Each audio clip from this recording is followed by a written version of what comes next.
प्रिय विद्यार्थियों, बीए पाठ प्रथम के प्रथम प्रश्न पत्र प्राचीन भारत का इतिहास की कक्षा में आपका स्वागत है। मैं आज आपको प्राचीन भारत के इतिहास के मुख्य स्रोतों के बारे में बताने जा रही हूँ। स्रोत वस्तुतः क्या है? इतिहास में हम अतीत की घटनाओं को देखने का प्रयास करते हैं। अतीत की घटनाएं जो हो चुकी है उनको यथावत वीडियो की तरह देख पाना संभव नहीं होता है और उन्हें देखने के लिए या उनका अध्ययन करने के लिए हमें कुछ संकेतों या कुछ वर्णनों पर आश्रित होना पड़ता है और उन्हें ही हम स्रोत या साक्ष्य या प्रमाण कहते हैं। प्राचीन भारत के मुख्य स्रोतों में पुरातात्विक स्रोत, साहित्यिक स्रोत और विदेशी यात्रियों लेखकों के वर्णनों को शामिल किया जाता है। पुरातत्व का अर्थ है किसी समय विशेष के भौतिक अवशेषों के माध्यम से मनुष्य के क्रियाकलापों का अध्ययन। पुरातात्विक स्रोतों के अंतर्गत हम इसी प्रकार से इतिहास को देखते हैं, जैसे अभिलेख, मुद्राएं, मोहरें, मूर्तियां, शैलचित्र, चित्रकला, बहुत सारे स्मारक जैसे मंदिर, स्तूप, स्तंभ, भवन आदि और मृदभांड। पुरातात्विक स्रोत साहित्यिक स्रोतों की तुलना में अधिक प्रामाणिक माने जाते हैं, क्योंकि एक तो साहित्यिक स्रोतों की कोई निश्चित तिथि प्राप्त नहीं होती, दूसरा साहित्यिक स्रोतों में लेखक की कल्पना और उसका पूर्वाग्रह शामिल हो जाता है, अतः साहित्यिक स्रोतों को पूरी तरीके से विश्वसनीय नहीं माना जाता। पुरातात्विक कैटेगरी में सबसे पहले हम बात करते हैं अभिलेखों की। प्राचीन भारत के इतिहास के अध्ययन के लिए अभिलेखों की भी कई श्रेणियां हैं कि वो अभिलेख जैसे कहाँ मिले हैं। तो उनमें सबसे पहले हम बात करेंगे शिलालेखों की। मुख्य रूप से प्राचीन भारत के इतिहास के लिए अशोक के शिलालेखों को हम सबसे पहले ले सकते हैं। अशोक के शिलालेख कुल संख्या में 14 मिले हैं, जिनकी भाषा प्राकृत है और इनकी लिपि ब्राह्मी है। 2 अभिलेख ऐसे हैं जो पाकिस्तान से प्राप्त हुए हैं, जिनकी लिपि खरोष्टी है और प्राप्ति स्थल शाहबाजगढ़ी और मानसेरा है। शुंग शासक पुष्यमित्र का अयोध्या अभिलेख, कलिंग के शासक खारवेल का हाथी गुम्फा अभिलेख और शक शासक रुद्र दामन का जूनागढ़ अभिलेख भी महत्वपूर्ण अभिलेखों की श्रेणी में शामिल है, जिनसे हमें महत्वपूर्ण सूचनाएं प्राप्त होती हैं। स्तंभ लेखों की अगर हम बात करें तो उसमें भी सबसे पहले महत्वपूर्ण है अशोक के 7 स्तंभ लेख। दूसरा नंबर पर है हेलियोडोरस का गरुड़ स्तंभ। हेलियोडोरस इंडो यूनानी शासक एंटियालकटस का दूत था, जो कि शुंग शासक भागभद्र के दरबार में आया था और इससे हमें उस समय वैष्णव धर्म के प्रचार प्रसार के बारे में जानकारी प्राप्त होती है। समुद्रगुप्त की प्रयाग प्रशस्ति गुप्त काल के बारे में हमें महत्वपूर्ण सूचनाएं देती है। खासतौर से समुद्रगुप्त की उपलब्धियों के बारे में हमें प्रयाग प्रशस्ति से जानकारी प्राप्त होती है। स्तंभ लेखों में चंद्रगुप्त द्वितीय का महरौली स्तंभ लेख और स्कंदगुप्त का भीतरी स्तंभ लेख भी प्रमुख है। अभिलेखों की श्रेणी में ताम्रपत्र लेखों को भी शामिल किया जाता है। प्राचीन काल में जब शासक भूमि दान देते थे तो उसका विवरण इन ताम्रपत्रों पर लिखा हुआ होता था और उसके साथ ही उस समय की हमें और भी जानकारियां उन ताम्रपत्र लेखों से प्राप्त होती है।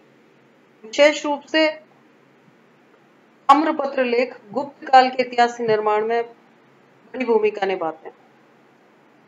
इनके अतिरिक्त मूर्ति लेख को भी हम नजरअंदाज नहीं कर सकते। मूर्तियों के शीर्ष भाग अथवा अधोभाग पर कुछ लिखा हुआ मिलता है और उनसे हमें मूर्ति के प्रतिष्ठा की जानकारी भी मिलती है, साथ में मूर्ति कला के विकास की जानकारी भी मिलती है। मूर्ति लेखों में मुख्य रूप से हम बात कर सकते हैं गुप्त शासक रामगुप्त के दुर्जनपुर, जो कि विदिशा में है, मध्य प्रदेश में, से प्राप्त जैन मूर्ति लेख की, और इससे उसकी ऐतिहासिकता सिद्ध होती है। अर्थात ये एकमात्र ऐसा लेख है जिससे पता चलता है कि रामगुप्त भी गुप्त शासकों में शामिल था। उसे इसमें महाराजा धीराज बताया गया। अभिलेखों में कुछ गुहा लेखों को भी शामिल किया जाएगा। गुहा लेख यानी प्राचीन काल में भिक्षुओं और साधु संतों द्वारा जो आवास के लिए गुफाएं प्रयुक्त की जाती थी, उन पे कुछ लेख लिखे हुए मिलते हैं।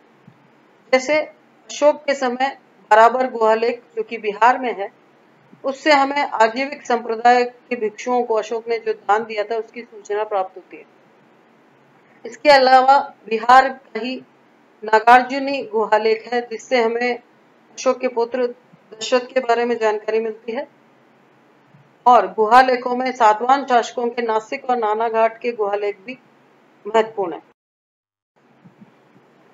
पुरातात्विक स्रोतों में दूसरा महत्वपूर्ण स्थान है मुद्राओं और सिक्कों का। भारत के इतिहास में हमें सबसे प्राचीनतम सिक्के जो मिले हैं उन्हें आहत अथवा पंचमार्क सिक्के कहा जाता है, और इन पर किसी प्रकार का कोई लेख नहीं है, लेकिन अनेक प्रकार के चिन्ह जरूर मिलते हैं। 200 ईसा पूर्व से 100 ईसा पूर्व के बीच हिंद यूनानी शासक पंजाब प्रदेश में थे, शासन कर रहे थे, उनके बारे में हमें जानकारी सिर्फ सिक्कों से प्राप्त होती है। इसी प्रकार से पांचाल के मित्र शासकों, मालव और योधे गणराज्यों और गुप्त वंश का इतिहास जानने में भी सिक्कों की महत्वपूर्ण भूमिका है। सिक्के किस प्रकार से इतिहास लिखने में सहायक होते?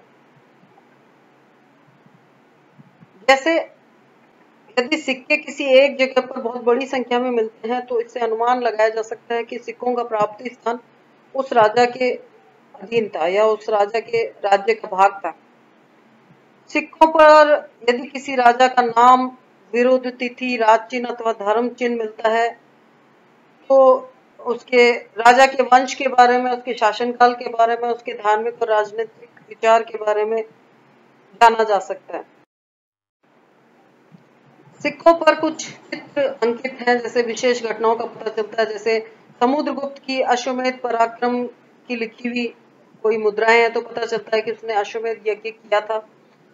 उसके अश्वमेध यज्ञ की जानकारी हमें त्याग प्रशस्ति से प्राप्त नहीं होती, बल्कि उसके सिक्कों से प्राप्त होती।